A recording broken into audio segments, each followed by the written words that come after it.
દરેક પ્રસંગમાં દરેક જમણવાર સાથે મિક્સ થઈ જાય અને નાના મોટા બધાને ભાવે એવી કોઈ મીઠાઈ હોય તો તે છે ગુલાબજાંબુ.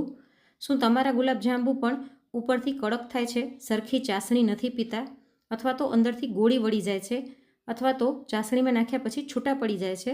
તો આજના વિડીયોમાં 5 ધ્યાનમાં રાખવા જેવી એવી બાબત બતાવી છે જેનાથી તમારા ગુલાબજાંબુ પણ એકદમ પરફેક્ટ બનશે.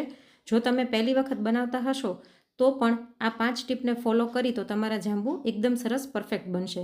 તો ચલો વિડીયોની શરૂઆત કરી દઈએ. સૌથી પહેલાં આપણે એક પોળું વાસણ લઈ લઈશું.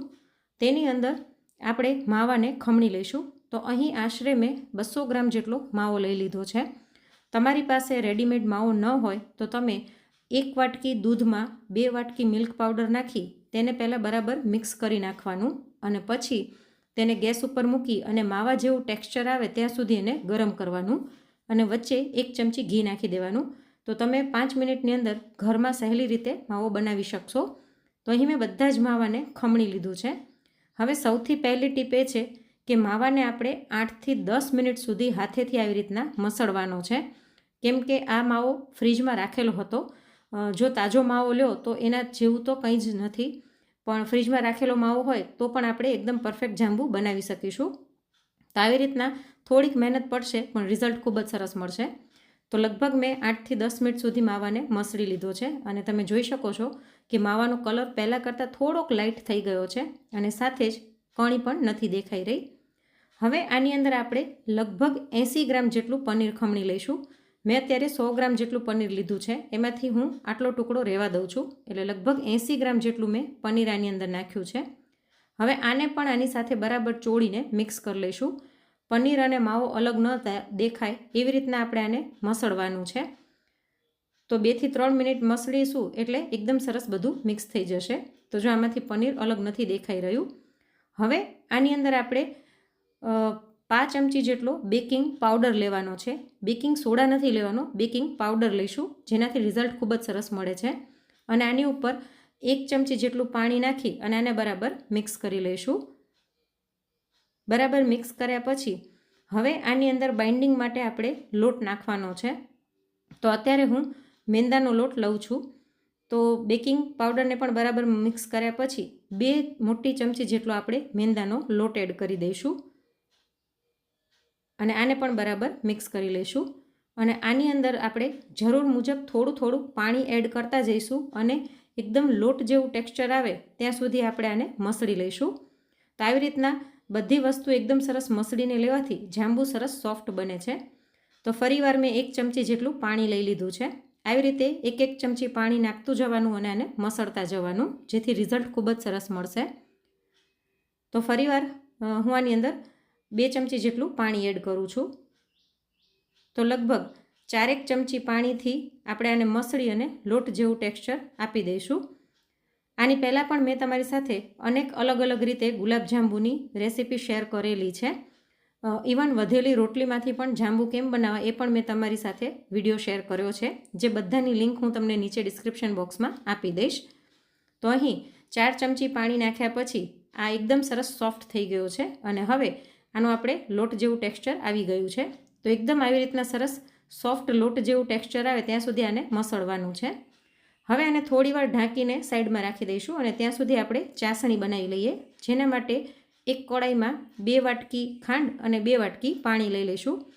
તો બીજી ધ્યાનમાં રાખવા જેવી બાબત એ છે કે જો તમારી ચાસણી પરફેક્ટ હશે ને તો જ જાંબુ તમારા ચાસણી સોક કરશે. એટલે ચાસણી બહુ ઘાટી પણ નહીં અને પાતળી પણ નહીં એવી કરવાની છે. એટલે ખાંડ અને પાણીનું પ્રમાણ સરખું રાખવાનું. હવે ખાંડ ઓગળે છે ત્યાં સુધી આપણે આ જે લોટ બાંધ્યો હતો એમાંથી નાના નાના લુવા તૈયાર કરી લઈએ.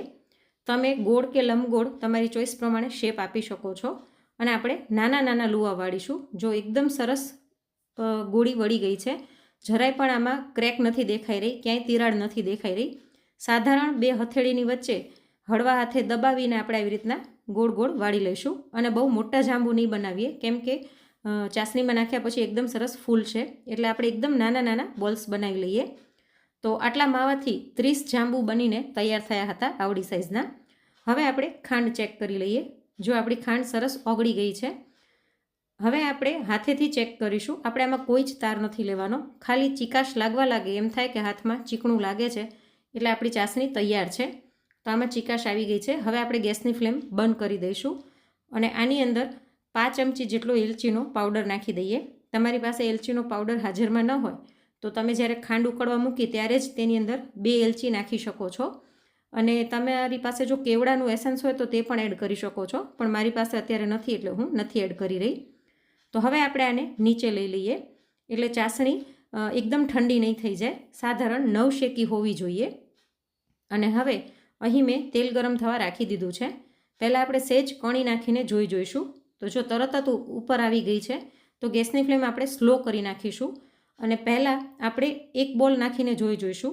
તો ત્રીજી ધ્યાનમાં રાખવા જેવી બાબત એ છે કે તેલનું ટેમ્પરેચર બહુ ગરમ ન હોવું જોઈએ. મીડિયમ ગરમ તેલ હશે તો જ જાંબુ પરફેક્ટ ચડશે. જો તમે ફૂલ ફ્લેમ પર નાખશો ને તો તરત રાતું થઈ જશે જાંબુ અને અંદરથી કાચું રહી જશે. પરિણામે જ્યારે ચાસણીમાં નાખશો તો અંદર ગોળી વળી જશે. તો આ જાંબુ એકદમ પરફેક્ટ થઈ ગયું છે, તેને હું ચાસણીમાં નાખી દઉં છું અને ગેસની ફ્લેમ સ્લો રાખી અને બાકીના બોલ્સ પણ ઉમેરી દઈએ.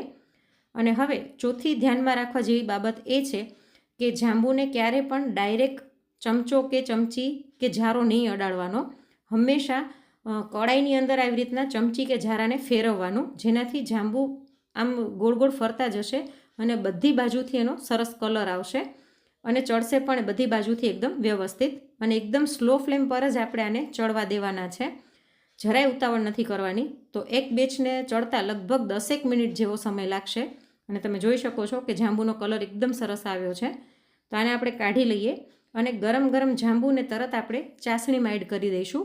અને ચાસણીમાં એડ કરીએ ત્યારે ચાસણી નવશેકી હોવી જરૂરી છે.